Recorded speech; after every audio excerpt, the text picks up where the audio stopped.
Hello and welcome to the InNews series of Drishti IAS. I am Ritu and today's session is about EPS and what Parliamentary Committee had suggested regarding this thing. And this session is important for your GS 3 perspective. Moving towards the points of discussion part.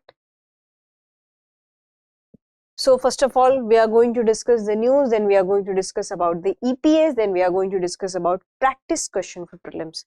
Before that, you have to like, share and subscribe to our Drishti IAS channel. Moving towards the news part. So before moving to the news part, I want to make an important announcement for you. Drishti IAS Mukherjee Nagar classes has been shifted to the Noida and our new address is C171/2 Block A, Sector 15, Noida, Uttar Pradesh, and nearest metro station is Sector 15, Noida, Uttar Pradesh. And then this is the calling number 9311406440. Coming to the discussion part. So the discussion is that Parliamentary Standing Committee on Labour, which is headed by senior BJP leader Basavaraj Bommai, has recommended that centre should increase the minimum pension of ₹1,000 paid by the Employee Provident Fund Organisation under the Employees Pension Scheme. So there is a Parliamentary Standing Committee, and in that committee there was a recommendation made that the minimum pension, which is ₹1,000, it should be increased. And why it should be increased, we'll discuss further, but this has been suggested and we'll know that why certain decision and certain recommendations have been made.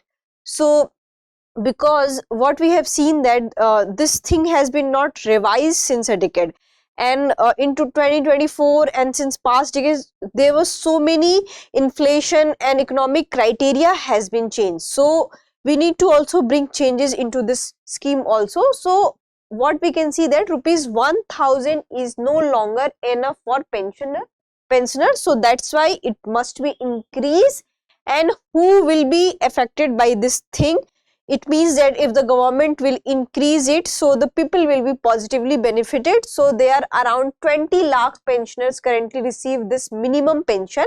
And in the year 2023 and 2024, the government had spent ₹957.55 crore to ensure these pension got at least 1,000. So here we can see that at least government is spending nearly 1,000 crore to provide minimum pension to the people. So we need to increase this money so that we can also increase this amount. And what does the committee want? So they want that urgently it should be increased, and by analyzing the economic criteria, by analyzing all the situation that how a pensioner goes through in this inflationary thing, so we need to urgently and sympathetically think about those pensioners and we have to work on to the pension scheme. So now we'll come to discuss the EPS. So Employees Pension Scheme is a social security scheme provided by the Employees Provident Fund Organisation, and here what we can see that it can be applicable after 58 years. So and the minimum eligibility criteria that at least you have to spend 10 years in an organized sector. So this is the thing. And here what we can see that employer and employee contribute 12% each of the employees pay towards EPF. But however, the current scenario is little different. The employee's entire share is contributed to 8.33%, and employee share goes towards the employee pensions scheme is 3.67, and so this is the what we can say division of the EPS between this thing. So here we need to know that what are the eligibility criteria for the EPS. So she should be a member of the EPFO, and he should have a completed 10 years of the service. The age is 58 years, and she can also withdraw his EPS at a reduced rate from the age of 50 years. So if anyone wants, they can also withdraw at the age of 50 years. And if anyone wants to defer, it means delay or postpone up to 60 years. So they will get 4% benefit, 4% additional rate for the each year. So this is about the eligibility criteria, and here this is very important for your examination, that why it needs to be changed. On the other hand, the committee had also recommended that many of the states had not even prepared their labor codes, and there are 4 significant labor codes which talks about the wages, which talks about the security. So we need to make plan. First of all, many states have not even make a plan about the labor codes. So first they need to make a plan, and after that how to implement those plans. So if those plans will be implemented on the time, there will be more benefit to the employees and also into their future pension. So that will be more systematic, that will be more in a synchronized and systematic way.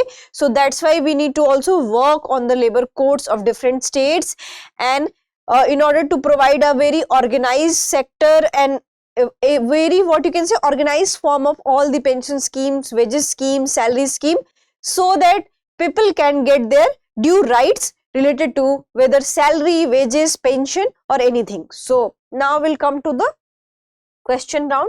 The question is very much simple. What is the minimum service period required to avail benefits under employees pension scheme? 5 years, 7 years, 10 years, 15 years. This is very easy one. We had already discussed this thing. You can answer into the comment section. So this is about the EPS scheme, and apart from the EPS scheme, you also have to remember the old pension scheme, the new pension scheme, because we had already covered in our InNews program about the old pension schemes and the new pension schemes, because along with these things there are probability that questions can be asked from those section also.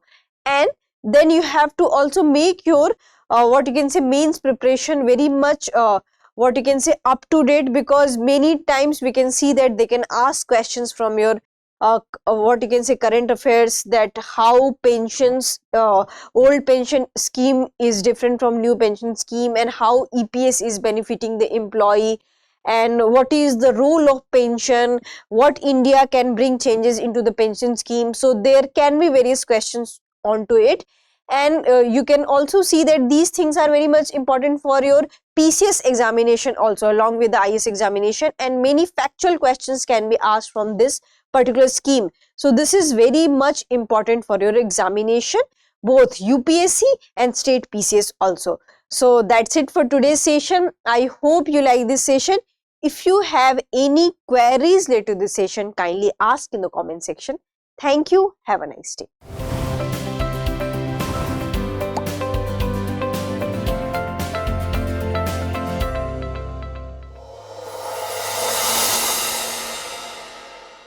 For more informative content, like, share and subscribe, and do not forget to press the bell icon to get the notifications.